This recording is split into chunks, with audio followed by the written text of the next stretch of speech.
யாரால் யாராருக்கு. எழுத்தாளர் நிலோஜி. அத்தியாயம் 18. இன்றைக்கு காலமே ஒருவன் வந்திருந்தவன் 2 பேருக்கான பணத்தை கொடுத்து தன்னோடையே அந்த 2 பேரையும் கூட்டிக் கொண்டு போயிட்டான் என்றாள் அகிலா. ஐயோ, என்னடா பண்றது இப்ப? எனக்கு ஊசி என்றாலே பயம் என்றாள் நிலாமதி. இதுக்குத்தான் நான் சொல்லாம இருந்த நான் என்றாள் அகிலா. பொறுங்கோ, இப்ப நீங்கள் என்ன சொன்ன? நீங்கள் திரும்ப சொல்லுங்கோ என்று ஆதவன் கேட்க, நான் என்ன சொன்னேன் என்று திருப்பி கேட்டாள் அகிலா.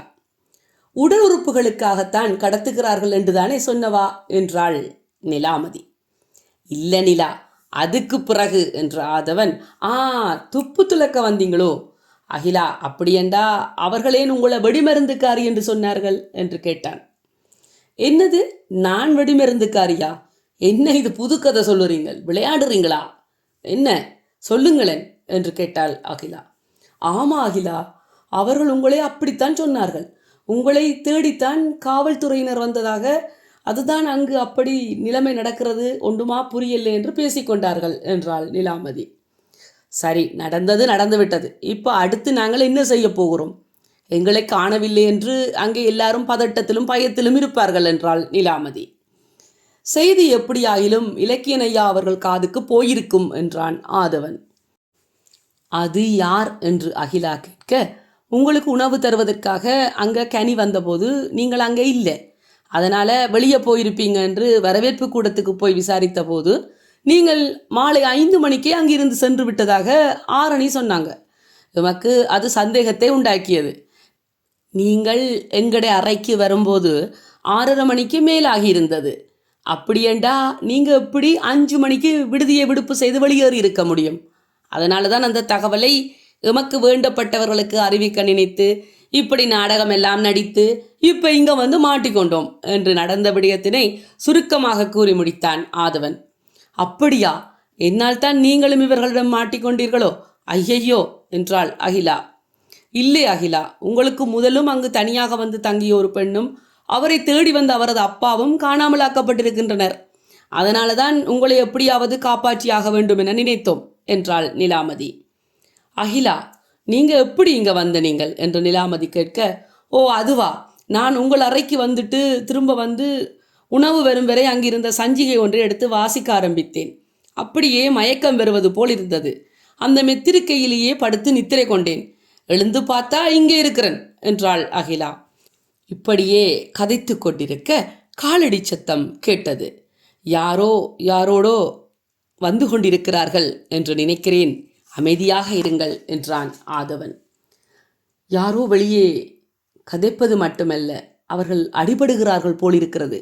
எங்களை காப்பாற்ற யாராகிலும் இங்கு வந்திருப்பார்களோ? அப்படித்தான் நினைக்கிறேன் என்றான் ஆதவன். எப்படி நிச்சயமாக சொல்லுகிறீங்க என்று அகிலா கேட்க, நிலாமதியும் ஆதவனும் ஒருவரை ஒருவர் பார்த்து சிரித்துக்கொண்டே, எங்களிடம் ஒரு கைத்திறன் பேசி இருக்கிறது, நாம் ஆபத்தில் இருக்கிறோம் என்கின்ற குறுஞ்செய்தியை நாங்கள் காவல்துறையினருக்கு முன்கூட்டியே அனுப்பிவிட்டோம். அவர்கள் இணையத்தின் துணை கொண்டு நாங்கள் இருக்கும் இடத்தை கண்டுபிடித்து வந்திருப்பார்கள். விடுதியில் தான் இணையம் இருக்காது, வெளியே வந்தால் கிடைத்துவிடும் தானே என்றான் ஆதவன். எங்களிடம் மேலதிகமாக 2 திறன்பேசிகள் இருந்தன. அவற்றைத்தான் அவர்கள் வாங்கி உடைத்தார்கள். இவ்வளவு யோசிச்ச நாம் இதை யோசிக்க மாட்டோமா என்ன என்றாள் நிலாமதி. வெளியே கேட்ட சத்தம் இப்போது மிக மிக அருகாமையிலே கேட்க ஆரம்பித்தது. எல்லோரும் அமைதியாக இருக்க அங்கு வந்தவர்கள் யாரென்றே தெரியவில்லை. 2 பகுதியினரும் சரிநிகராக மோதிக்கொண்டிருந்தனர். அதனை மறைந்திருந்து பார்த்து கொண்டிருந்த இவர்களுக்கு மனதில் அதிகளவு பதட்டமும் பயமுமே உருவாகியது. இருதரப்பினரிடமும் உயர் ரக துப்பாக்கிகள் இருந்தன. குண்டுகள் சரமாரியாக உடல்களை துளைத்தன. அங்கிருந்த சுவர்கள் முழுவதும் இரத்தம் தெறித்தது. ஒருவாறாக வந்திருந்தவர்கள் நிலைமையை தமது கட்டுப்பாட்டுக்குள் கொண்டு வந்தனர். அந்த நேரத்தில் அங்கு வந்து சேர்ந்தனர் காவல்துறையினர். காவல்துறையின் அதிகாரி ஒருவர் அங்கிருந்தவர்களிடம், சரியான நேரத்தில் எங்களுக்கு தகவல் தந்திருக்கிறீங்க, நன்றி என்று கூறி கைகுலுக்கிக் கொண்டார். மற்றவர்கள் அங்கு கடத்தப்பட்டிருந்த எல்லோரையும் மீட்டனர். எல்லோரது முகங்களும் மகிழ்வில் மலர நன்றி கூறினர். எதனையோ சாதித்த மகிழ்வில் ஆதவனும் நிலாமதியும் திளைத்திருந்தனர். எல்லோரையும் மருத்துவமனைக்கு அனுப்பி வையுங்களேன் என்றார் அங்கிருந்த ஒருவர். ஐயையோ, மீண்டுமா என்றாள் நிலாமதி. ஆதவனும் அகிலாவும் தம்மை மறந்து சிரித்தனர். அங்கிருந்தவர்களிடம், எப்படி இந்த இடத்தினை எங்களுக்கு முன் நீங்கள் கண்டுபிடித்து வந்தீர்கள் என்று காவல் அதிகாரி கேட்டபோதுதான் அவர்கள் விடுதியிலிருந்து வாகனத்தை தொடர்ந்து வந்ததும் மேலிடத்திலிருந்து அனுமதி வரும் வரையில் காத்திருந்து தாக்கிய விடயத்தையும் கூறினார்கள். ஆதவன் அந்த வாகனத்தில் இருந்ததால் தான் அவர்களை பின்தொடர வேண்டியதாயிற்று என்ற அவர்களின் பதில் எல்லோரையும் ஆச்சரியத்தில் ஆழ்த்தியது. அப்போதுதான் அங்கு முதலில் வந்திருப்பவர்கள் அப்பாவிற்கு அரசாங்கத்தினால் வழங்கப்பட்ட மெய்காப்பாளர்கள் என்று ஆதவன் புரிந்து கொண்டார். எல்லோருமே ஆதவனுக்கும் அங்கிருந்த எல்லோருக்கும் வாழ்த்து கூறினர். ஆதவன் குழுவினர் சமயோசித புத்தியுடன் செயற்பட்டதால் தான் இன்று இங்கு அடைக்கப்பட்ட 32 பேரையும் காப்பாற்ற முடிந்தது என்று பாராட்டி பேசினர். நாங்கள் என்ன எதிர்பார்த்தோமோ அது சரியாக நடந்திருக்கிறது என்றான் ஆதவன். அங்கே கவிதாயினியும் அவரது அப்பாவும் இருந்தனர். அப்பாவுக்கு அதிகம் அடித்திருப்பார்கள் போல. அவரது உள்ளத்தின் இயல்பு நிலை கொஞ்சம் மாறுபட்டிருந்தது. மகளை தேடி இவ்வளவு தூரம் வந்திருந்த அவருக்கு தற்போது தனது அன்பு மகளை கூட அடையாளம் தெரியாமல் இருந்தது. கவிதாயினியோ அப்பா அப்பா என அழுது கொண்டிருந்தாள்.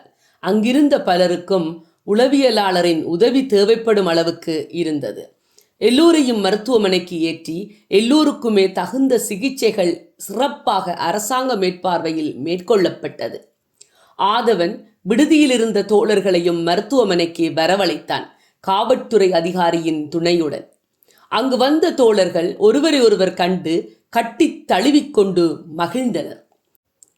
அதன் பின்னர் அங்கு கடத்தப்பட்டவர்களிடம் முடிந்த வரையில் விசாரணைகளை மேற்கொண்ட போது ஆழ்கடத்தலில் ஒரு பிரபல தொழிலதிபர் சம்பந்தப்பட்டிருப்பது தெரிய வந்தது.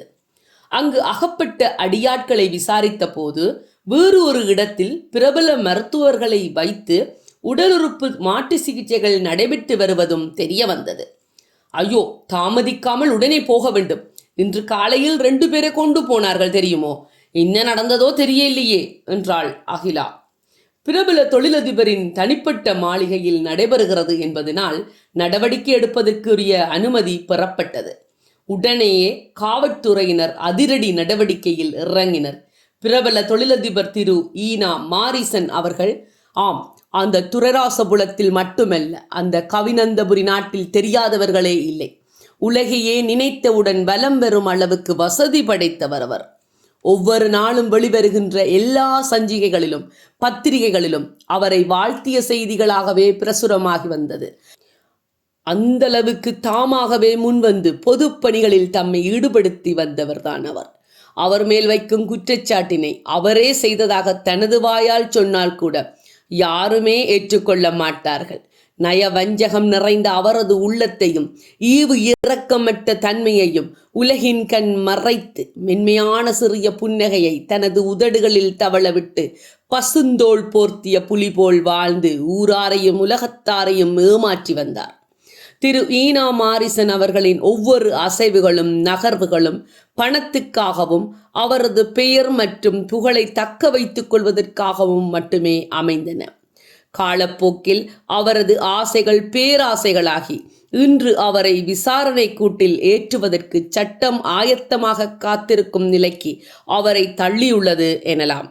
அன்று இரவு 7 மணிக்கு பிரபல தொழிலதிபர் திரு ஈனா மாரிசன் அவர்களின் வீட்டினை காவல்துறையினர் சுற்றி வளைத்தனர்.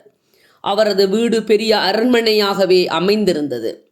அவரை பார்க்க சந்திக்க வேண்டுமெனில் வாயிற்காப்பாளரிடம் அனுமதி பெற்றுத்தான் உள்ளே செல்ல முடியும். உயர் அதிகாரி தமக்கான சோதனை அனுமதி உள்ளதாக வாயிற்காப்பாளரிடம் கூறியதும் வாயிற்காப்பாளரோ திரு மாரிசன் அவர்களுக்கு தொடர்பு கொண்டு விடயத்தை கூறிய போதுதான் அவர்கள் எல்லோரையும் உள்ளே வரச் சொல்லுங்கள் என்றார். வானுயர அமைந்திருந்த அந்த இரும்பு கதவுகள் மின்சார துணை கொண்டு திறக்கப்பட்டது. வாயிற்கதவு திறக்கப்பட்ட பின் அத்தனை பேருடைய கண்களும் வியப்பில் அகல விரிந்து பிரமித்து நின்றன. உள்ளே உயரமான மின்கம்பங்கள் வரிசையாக மிளிர்ந்து கொண்டிருந்தன. நன்றி.